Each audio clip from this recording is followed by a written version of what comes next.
Good afternoon, everyone. So today we're going to talk about worthiness, um, and the reason why I want to address this because a lot of people don't celebrate their birthdays. It's just another day. I It's one of my favorite days. I'm getting older. I used to say to people, can't wait till I hit 50 so I can get those 10% discounts on the grocery bill. Um, so I've always appreciated each year because each year always has come with lessons, um, helping others, um, and I was, you know, just being out there, talking about the word, hanging out with people, and, just doing things. So, um, I just recently, right before I lost my job, it was right after I think I got started. It was someone's birthday, and he didn't tell us on the day of his birthday. We had, we had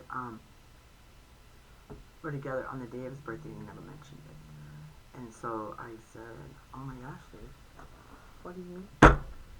Well, it's no big deal. It's just my birthday. It is a big deal, right? It's a big deal because you're celebrating the birth that the Lord allowed you to have, right? You're up every day, you work, you earn, you earn money, you pay bills. I mean, you're living life, and He gave you a day to celebrate because you're worthy to have that day. You're alive. You wake up every day, you're alive. You're allowed to celebrate yourself, right? So my birthday's always been celebrated in my family. Um, I believe so. I believe it has. Um, I don't know really what I want to say here. I'm frustrated because um, I am frustrated. Today I'm just not myself. I want to be myself. It's probably another one of those weird days I'm having again.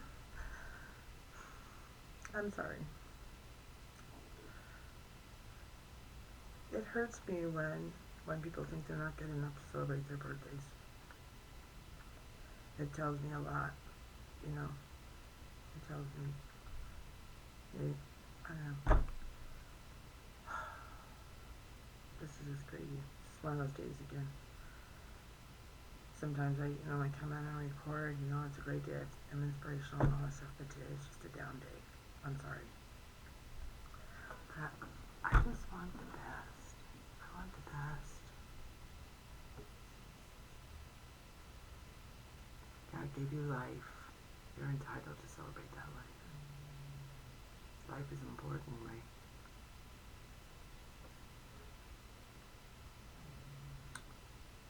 We do matter. And it's important that we celebrate that day. Because not only are you celebrating that day, but you're celebrating the person who created you. He knew you before you were born. He knew all the hairs on your head. You know, some people don't celebrate God, and that's okay. It's your choice. You have your own avenues on how you get to that point. That's okay too. But you are important. We all are important. We have a right to celebrate. Why would you not want to celebrate? Some people are lonely. Some people don't have anybody to celebrate. Some people don't have families. And, you know, I remember one year, I had this neighbor, and I love him very much, and I really miss him a lot. He died a couple of years ago.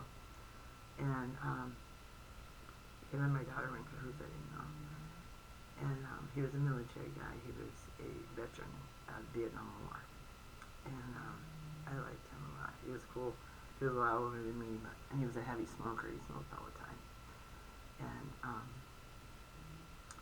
he he was a big time giver. He gave and gave and gave and gave. And I came in his life to teach him how to receive, receive, receive, right?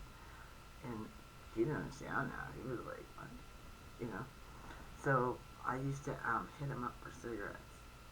And I said, I'm going to bring those back to you. Oh, no, no, don't bring those back. Don't worry about it. And I brought him my cigarettes. I never got my cigarettes because at the time I didn't really have much. And he tried them for me, but he said, next time bring me my cigarettes. His brands. Okay, no problem. And so, I did. I would bring him his cigarettes. And they were way cheaper than mine. And, so I started, he was always giving to all these people. And then they would set him up and they would take him. It used to tick me off. It's like I became his protector. And so I would start talking to him about it. You can't have people doing that to you. No. And it would really aggravate me. I mean, I would go to the Lord and talk to him about the injustice that was being served for someone who was so kind. He didn't have children of his own. And he would tell me all his stories. It was really neat. I think he was gifted in a way, but he had a gambling problem too. And when he would win, he would give it out to everybody in the community. Like, he wasn't rich enough to keep his money. Are you kidding me? Really? He used to drive me nuts. But that's the kind of person he was. He knew what he was doing. He told me he did.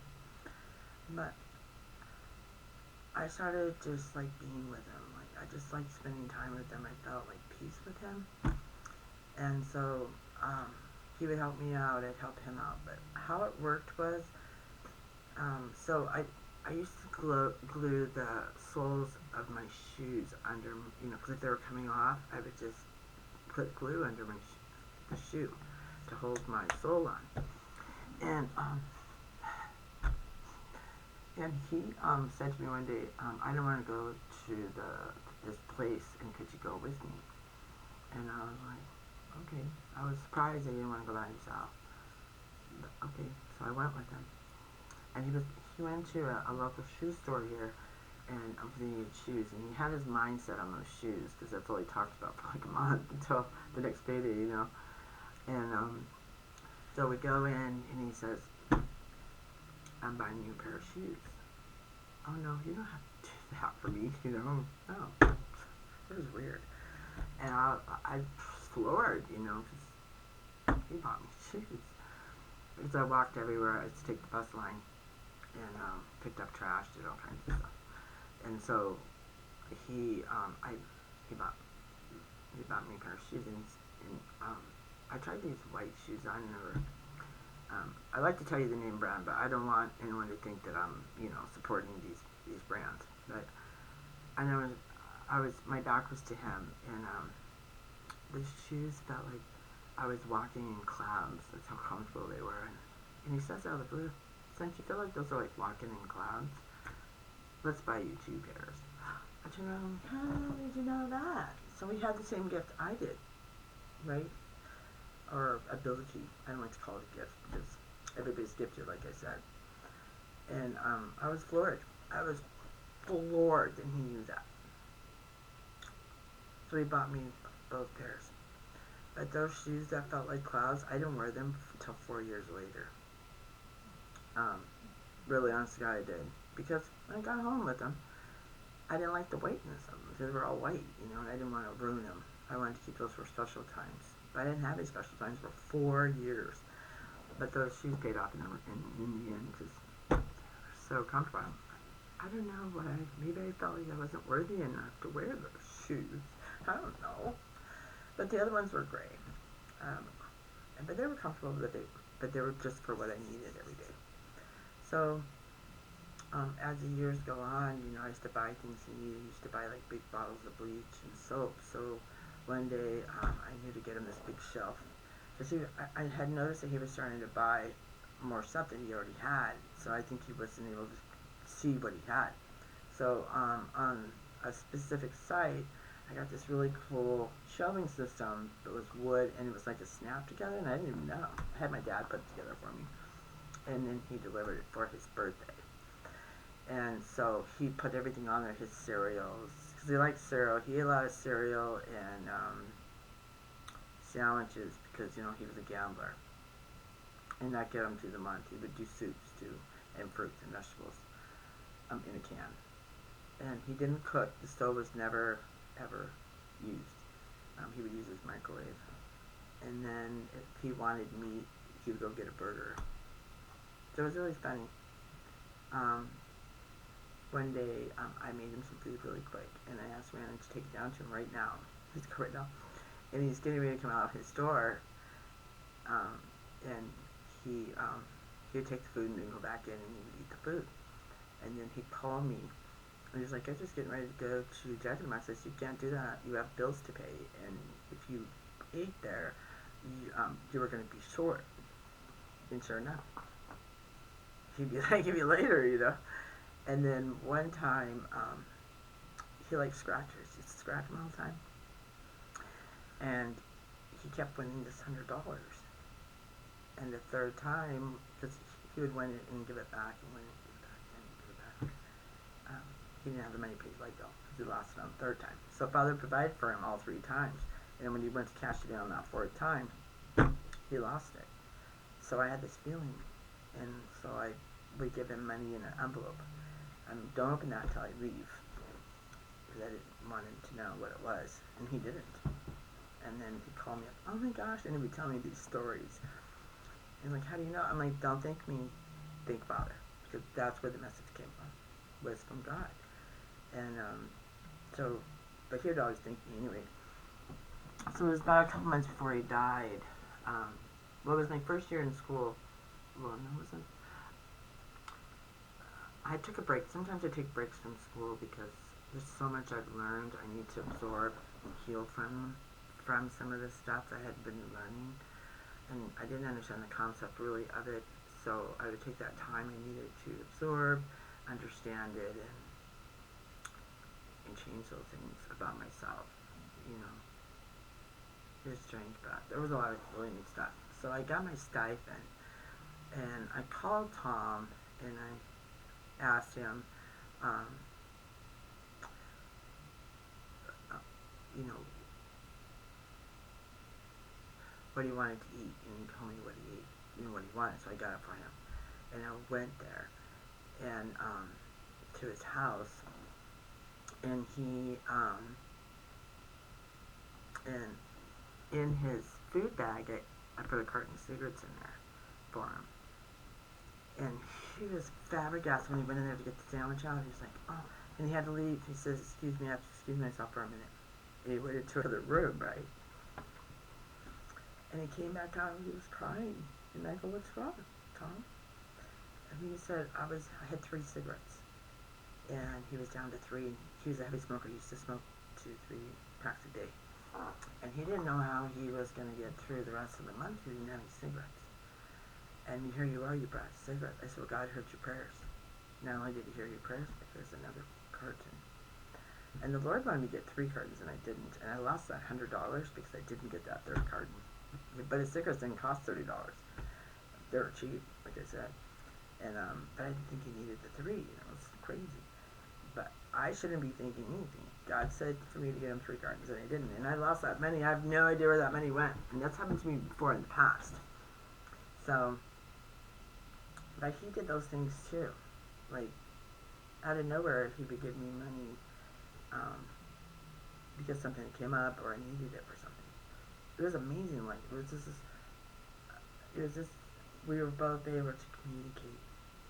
But God is the one who was the one, you know, doing it. Like, he was giving it to us, and he was providing for the both of us.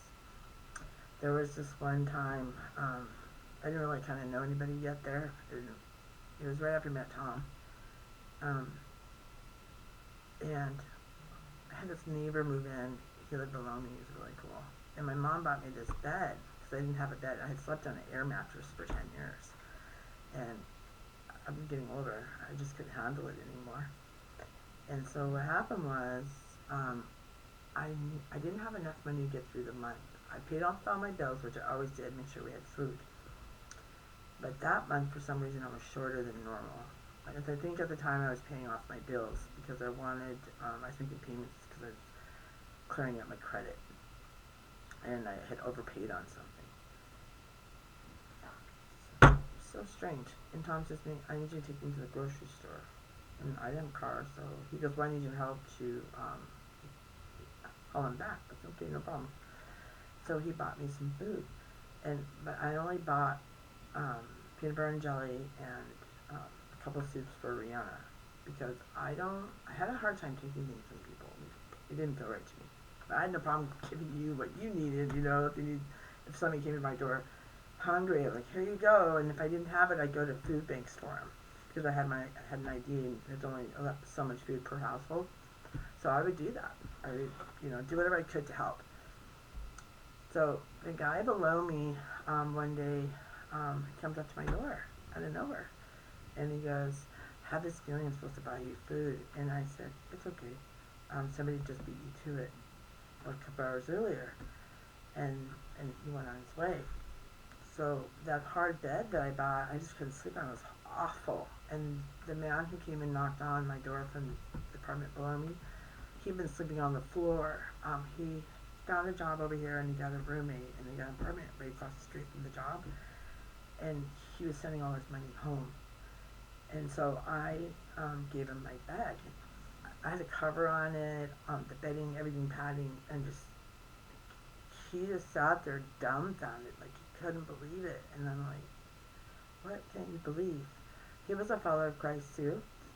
And I said, these are the things he'll do for you. When he sees the good you do, he will provide for you. Yeah, even in bad times, because I used to drink too, and when I needed cigarettes and beer, he would provide for me. There was a time, there was another neighbor a couple doors down, and they came to me like, you don't have to, you don't want to.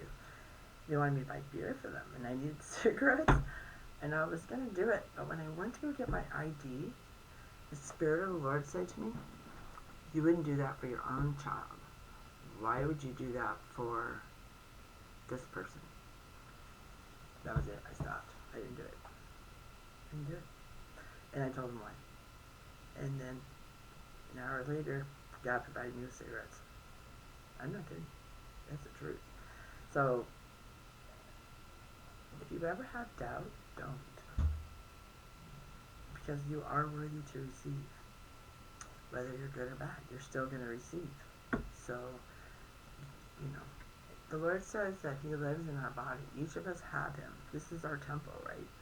So when people tell you, oh, you're a Christian, you smoke cigarettes, I read the Bible and smoke cigarettes. I'm not judged for it.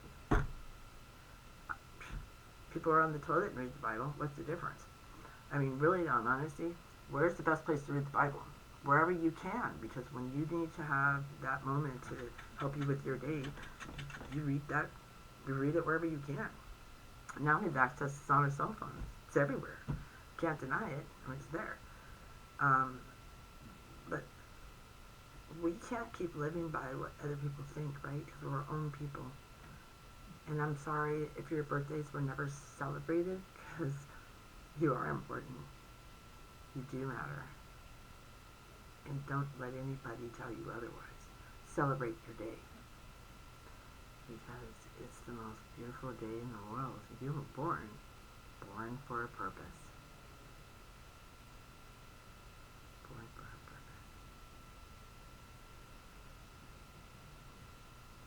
And you will be somebody one day. Every day you're somebody. Every day you're making a difference. Whatever you choose to share with the world, you share it. Because it's important. Right? Who wants to be a nothing? There's nobody like that on this planet. Nobody. It's just the choices that we make that's important. And the ones that are important for us as individuals. I mean, let somebody know it's your birthday today, because it's great to hear, somebody acknowledging you on your birthday, I'm probably like that too. Like, I don't really tell anybody either, but my family knows when my birthday is. And some years they celebrate, and some years they don't. Sometimes I don't even get a happy birthday. Over the years, it's getting down to like just my daughter, but that's okay. And God celebrates me too. Tells me He loves me. I love Him too. I love Him more than anything. He's a good guy. Powerful. And I just couldn't go through life, without Him. I don't even know how I got through those other years. We used to live next to a church in a high school. It was a Catholic area.